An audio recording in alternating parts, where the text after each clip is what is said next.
अस्सलाम वालेकुम स्टूडेंट। आज जो है हम कॉशी ऑयलर इक्वेशन सॉल्व करेंगे, मगर अब के जो कॉशी ऑयलर इक्वेशन है वो नॉन होमोजीनियस है। ठीक है। और ये जो प्रीवियस लेक्चर है जो कॉशी ऑयलर इक्वेशन पे था, ठीक है, उसमें हमने होमोजीनियस सॉल्व की थी। ये उसका पार्ट 2 है। इसमें हम non homogeneous Cauchy Euler differential equation solve करेंगे। ठीक है। तो ये एक एग्जाम्पल से हम इसको समझेंगे कि किस तरह से करेंगे।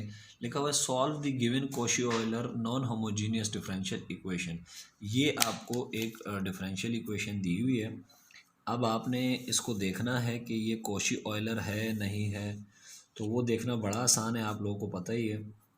ये चेक करें, सेकंड डेरिवेटिव के साथ एक्स स्क्वायर, फर्स्ट डेरिवेटिव के साथ एक्स की पावर 1। यहाँ डेरिवेटिव नहीं है तो एक्स भी नहीं है। ठीक है। और ये वो टर्म है जिसे हम कहते हैं non homogeneous term. Non homogeneous term. ठीक है। और इस नॉन होमोजीनियस टर्म की वजह से ये जो इक्वेशन है ये नॉन होमोजीनियस है। ठीक है।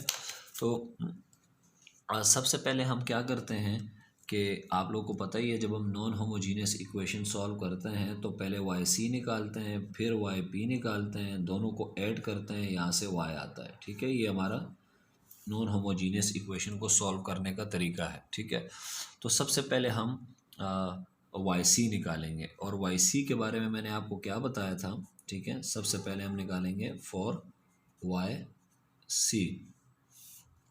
वाई सी निकालने का तरीका ये होता है कि ये जो नॉन होमोजीनियस टर्म है इसको आप उड़ा देते हैं। ठीक है। तो उड़ाने के बाद ये इक्वेशन होमोजीनियस बन जाती है, और उसे हम कहते हैं कॉम्प्लीमेंट्री इक्वेशन। दी कॉम्प्लीमेंट्री इक्वेशन, बाज़ लोग इसे एसोसिएटेड होमोजीनियस इक्वेशन भी कहते हैं, या कॉरेस्पॉन्डिंग होमोजीनियस डिफरेंशियल इक्वेशन भी कहते हैं। The complementary equation will be, क्या होगी जी, जस्ट आपने सोर्स टर्म को उड़ा देना है। ये बनेगा x square y double prime minus 3xy plus 3y is equal to 0। और ये इक्वेशन अब बन गई है होमोजीनियस। ठीक है। होमोजीनियस है। ठीक है ये इक्वेशन, लेकिन ख़ास बात ये है कि ये कॉशी ऑयलर इक्वेशन है। Cauchy Euler equation. और कॉशी ऑयलर इक्वेशन में आपको पता है कि कोएफिशिएंट क्या होते हैं। कोएफिशिएंट वेरिएबल होते हैं। तो वेरिएबल कोएफिशिएंट को सॉल्व करने की टेक्निक क्या है कि जब भी कॉशी ऑयलर इक्वेशन होगी तो आप समझ जाएं कि वेरिएबल कोएफिशिएंट होंगे। और वेरिएबल कोएफिशिएंट जैसे सेकंड डेरिवेटिव का कोएफिशिएंट है एक्स स्क्वायर वेरिएबल है। फर्स्ट डेरिवेटिव का कोएफिशिएंट है एक्स, ये वेरिएबल है, यहाँ प्राइम है सॉरी। तो ये variable coefficient Cauchy Euler equation जब भी आपके सामने कोई नाम ले तो आप समझ जाएंगे इसके कोएफिशिएंट वेरिएबल होंगे। ठीक है। अब इसको सॉल्व करने का तरीका क्या होता है कि लेट अस एज्यूम, हम एज्यूम करते हैं, क्या एज्यूम करते हैं जी, कि जो y है वो बराबर होगा x की पावर m के। ये हम एज्यूम करते हैं होमोजीनियस इक्वेशन को सॉल्व करने के लिए। ठीक है। ये वाई सी निकालने का तरीका है, क्योंकि अब हम होमोजीनियस सॉल्व कर रहे हैं। ठीक है। जो गिवन इक्वेशन है वो नॉन होमोजीनियस है, मगर नॉन होमोजीनियस को सॉल्व करने का तरीका ये होता है कि पहले हम इसे होमोजीनियस बनाते हैं, वहाँ से जो सोल्यूशन आता है उसे वाई सी कहते हैं, कॉम्प्लीमेंट्री फंक्शन या कॉम्प्लीमेंट्री सोल्यूशन। तो अब हम पहले वाई सी निकालते हैं। उसके लिए ये वाई हमने सपोज किया, इसको यहाँ पुट करेंगे। ठीक है। अब यहाँ पुट करने के लिए हमें पहले क्या चाहिए, वाई प्राइम चाहिए। वाई प्राइम आ जाएगा, इसका डेरिवेटिव लेना बहुत आसान है। इस तरह हमें डबल प्राइम भी चाहिए।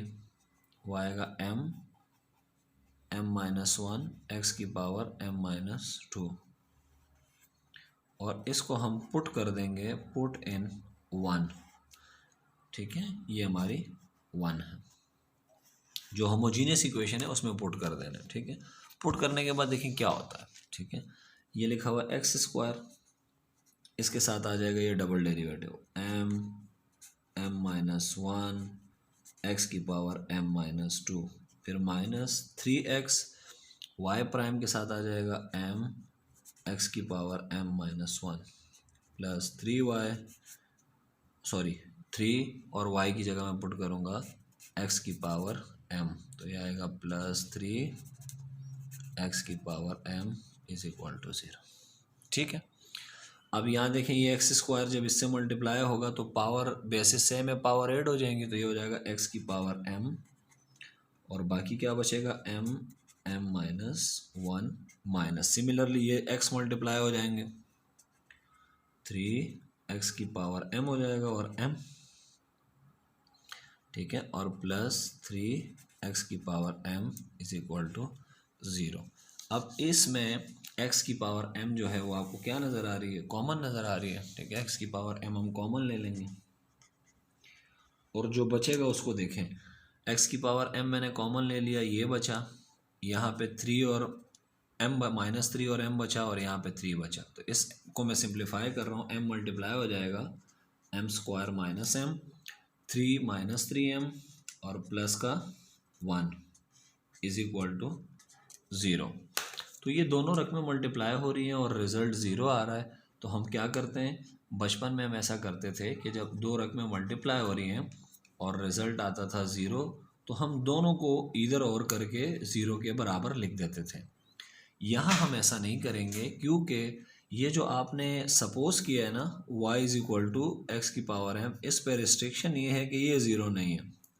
तो सिंस ये 0 नहीं है, हमें नहीं पता ये क्या है मगर ये 0 नहीं है, ठीक है, तो इसका मतलब है फिर ये 0 है, क्योंकि पहले हम दोनों को 0 के बराबर लेते थे। अब अगर किसी ने आपको कह दिया कि a 0 नहीं है तो फिर a 0 नहीं है तो फिर b 0 है। ठीक है, तो अब ये 0 नहीं है तो फिर ये 0 है, इसको लिखें ज़रा, m स्क्वायर माइनस m और ये माइनस 4m हो जाएगा, प्लस 1 इज इक्वल टू 0। अब ये एक क्वाड्रेटिक इक्वेशन है, इसे हम सॉल्व करेंगे और सॉल्व करने के बाद हमारे पास m की दो वैल्यूज़ आएंगी, एक वैल्यू आ रही है 1 और दूसरी वैल्यू आ रही है 3। ठीक है, एक का नाम क्या रखेंगे, m1, दूसरे का नाम रखेंगे m2। अभी यहाँ चेक करें y हमारे पास किसके बराबर है, y हमारे पास बराबर है x की पावर m के। अच्छा, हम एक काम करेंगे, ये m की वैल्यूज़ पुट करेंगे, m की दो वैल्यूज़ आ रही हैं, दो वैल्यूज़ क्या हैं, रियल हैं प्लस डिफरेंट है, प्रीवियस लेक्चर में बहुत डिटेल में बता चुका हूँ आपको। ठीक है, अब आप क्या करेंगे, चूँकि रूट्स रियल और डिफरेंट है तो जो आपका सॉल्यूशन होगा y वो क्या होगा, आप यूँ लिखेंगे c1 x की power this 1 plus c2 x की पावर m ये। ठीक है, ये आपके पास आ गया सॉरी, ठीक है, ये YC आ गया आपको। हम इसे YC क्यों कह रहे हैं, आप अगर सिर्फ Y कहेंगे तो मसला हो जाएगा। ठीक है, मसला ये हो जाएगा कि Y तो बेसिकली YC और YP का सम है, तो आप इसे YC कहेंगे क्योंकि आपने कॉम्प्लीमेंट्री इक्वेशन सॉल्व की है। तो कॉम्प्लीमेंट्री इक्वेशन का जो सोल्यूशन होता है वो YC होता है। ठीक है, इसका सोल्यूशन होता है YC, तो ये आपने YC निकाल लिया। अब हम YC को लिख लेते हैं। ठीक है, ये YC हमारे काम आएगा, हम इसको लिख लेते हैं अच्छे से। तो ये YC is equals to C1x plus C2x की पावर 3। अच्छा जी, ये YC है। ठीक है, ये हमने लिख लिया। अब हम अपनी डिफरेंशियल इक्वेशन को भी लिख लेते हैं इसको। ठीक है, यहाँ पे ये हमारी काम आने वाली है अभी, x square y double prime minus 3x y prime plus 3y is equal to 2x की पावर 4। ठीक है, ये हमारी नॉन होमोजीनियस इक्वेशन है। YC आ गया, अब हम YP निकालेंगे। ठीक है, फॉर YP के लिए आप याद रखिएगा, कॉशी ऑयलर इक्वेशन में आप हमेशा यूज़ करें, मेरी सजेशन है, variation of parameter, variation of parameters, ये मेथड यूज़ करेंगे आप। ठीक है, अच्छा, वेरिएशन ऑफ पैरामीटर मेथड पे मैं अलग से लेक्चर बना चुका हूँ, वो आप देख लें। मैं थोड़ा सा यहाँ भी एक्सप्लेन कर देता हूँ। सबसे पहले जो आपको नॉन होमोजीनियस डिफरेंशियल इक्वेशन जैसे ये स्टेरिक दी हुई है, इसको आपने स्टैंडर्ड फॉर्म में लिखना है। स्टैंडर्ड फॉर्म का मतलब ये है कि वाई डबल प्राइम का जो कोएफिशिएंट है ये 1 होना चाहिए। तो ये 1 नहीं है, तो पूरी इक्वेशन को डिवाइड करेंगे एक्स स्क्वायर से, तो क्या बनेगा जी, इसको भी डिवाइड करेंगे एक्स स्क्वायर से, पूरी इक्वेशन को एक्स स्क्वायर से डिवाइड कर दें।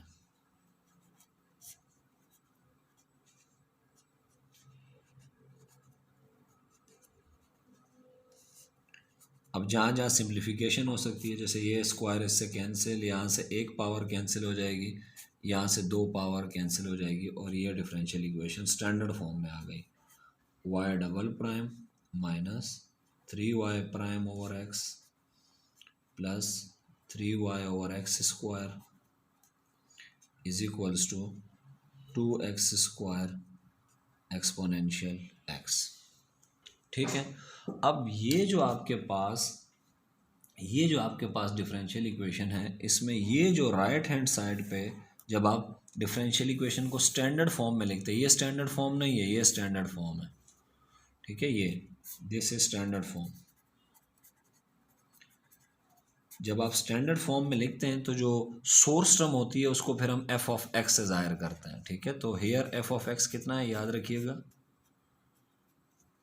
2x स्क्वायर एक्सपोनेंशियल एक्स, ये आपका एफ ऑफ एक्स है।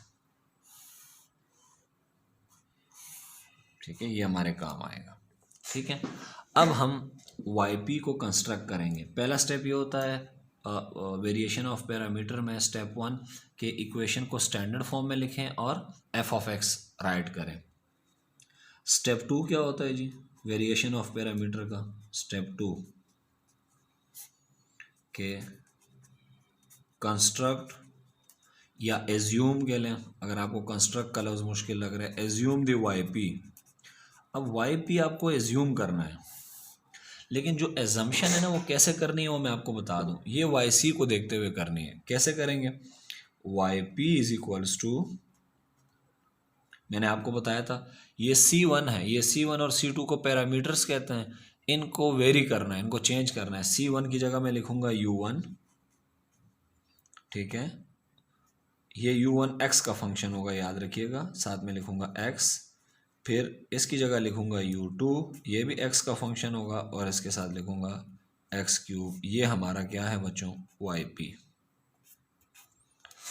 तो YP और YC बिल्कुल एक जैसे हैं, बस C1 और C2 की जगह हमने U1 और U2 कह दिए। वहाँ U1 C1 और C2 आर्बिट्रेरी कांस्टेंट थे, यहाँ ये आर्बिट्रेरी कांस्टेंट नहीं है, यहाँ पर ये अननोन फंक्शंस हैं, हमें नहीं पता कि ये क्या है और यही हमें मालूम करना है। तो now we have to find U1 and U2। ठीक है, और ये हम पहले भी कर चुके हैं। ठीक है, कोई नई बात नहीं है। तो U1 कैसे निकालेंगे जी, फॉर U1।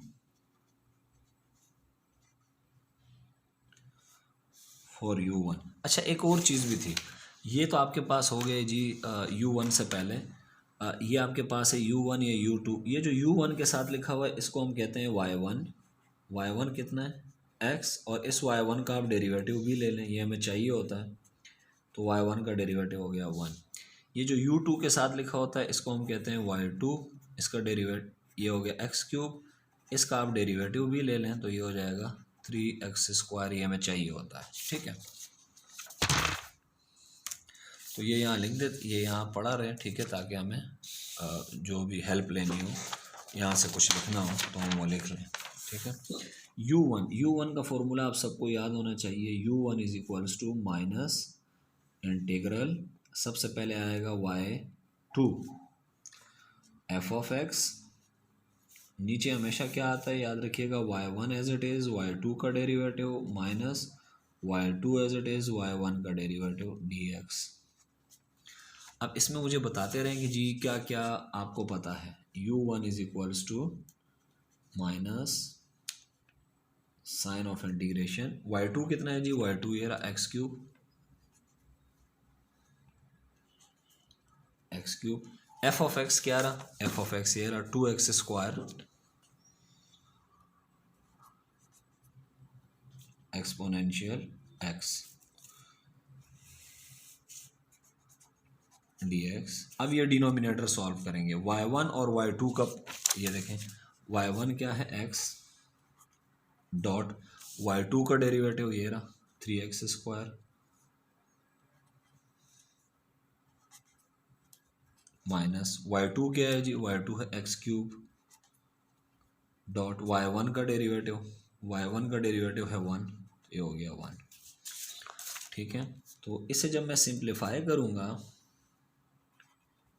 तो ये आएगा माइनस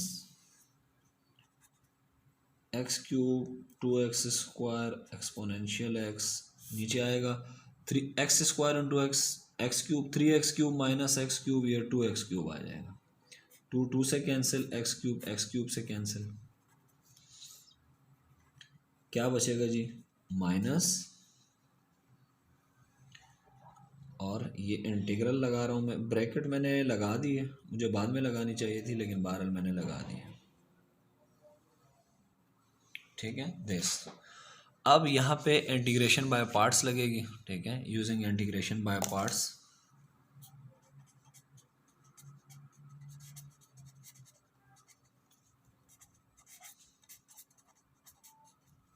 एक को u लेते हैं, एक को v लेते हैं। मैंने आपको रूल बताया था आई लेट। अब इसमें देखिए ये x² जो ये अलजेब्राइक फंक्शन है, ये पहले आ रहा है, और एक्सपोनेंशियल जो है ये बाद में आ रहा है। तो जो पहले आ रहा होता है उसे u कहते हैं, जो बाद में आ रहा होता है उसे v कहते हैं। तो फॉर्मूला क्या होता है जी, इंटीग्रेशन बाय पार्ट्स आप लोग को एज्यूम कर रहा हूँ मैं कि आप लोग को आती होगी, minus u as it is v का इंटीग्रल, तो u है x², v का इंटीग्रल हो जाएगा जी exponential x as it is, फिर माइनस इंटीग्रल u का डेरिवेटिव हो जाएगा 2x, और v का इंटीग्रल ये दिस। ठीक है, मैं चले फॉर्मूला लिख देता हूँ यहाँ पे, u v, जब आप ये करते हैं ना तो ये u करते हैं कि u as it is, v को आप इंटीग्रेट करते हैं, फिर माइनस u का डेरिवेटिव लेते हैं और v को इंटीग्रेट करते हैं, u का डेरिवेटिव v का इंटीग्रल, और फिर उनको मल्टीप्लाई करके दोबारा इंटीग्रेट करना है। ठीक है, ये फॉर्मूला होता है, तो यही मैंने किया है। अच्छा, अब u1 किसके बराबर आ गया, u1 is equals to minus, इस माइनस को अंदर ले जाते हैं, x², क्या हो गया है एक्सपोनेंशियल x, ये प्लस हो जाएगा, 2 बाहर आ जाएगा, अंदर रह जाएगा x एक्सपोनेंशियल x dx। फिर यहाँ दो फंक्शन मल्टीप्लाई हो रहे हैं, अगेन इंटीग्रेशन बाय पार्ट्स लगाएंगे आप। तो जब आप इंटीग्रेशन बाय पार्ट्स लगाएंगे तो मैं डायरेक्ट आंसर लिख रहा हूँ। ठीक है, आप लोग फिर इसको क्रॉस चेक कर लीजिएगा, x² exponential x plus 2x exponential x और माइनस 2 एक्सपोनेंशियल x, ये आपका आ गया u1। ठीक है बच्चों, अब हम निकालेंगे u2। अच्छा जी, हेडिंग चलेगी फॉर u2। अच्छा, u2 किसके बराबर है, u2 बराबर है इंटीग्रल, u2 के अंदर y1 आता है f ऑफ x। u2 और u1 का फॉर्मूले में क्या डिफरेंस है, u1 में माइनस आ रहा होता है, इसमें प्लस होता है, यहाँ y2 है यहाँ y1 है, बस, और कोई डिफरेंस नहीं है। नीचे बिल्कुल डिनोमिनेटर तो सेम है इनका। ठीक है, डिनोमिनेटर है y1 y2 का प्राइम माइनस y2 और y1 का प्राइम, और ये dx। अब ये डिनोमिनेटर हमने यहाँ कैलकुलेट किया था, और ये कितना आया था 2x³। तो ये पूरा हमने पिछले वाले में कैलकुलेट किया था, ये आया था 2x³, दोबारा कैलकुलेट नहीं करेंगे। ठीक है, और कर भी सकते हैं लेकिन टाइम ज़ाया होगा, और क्या होना है। ठीक है, तो u2 is equals to what, check करें y1 कितना है जी, y1 है x,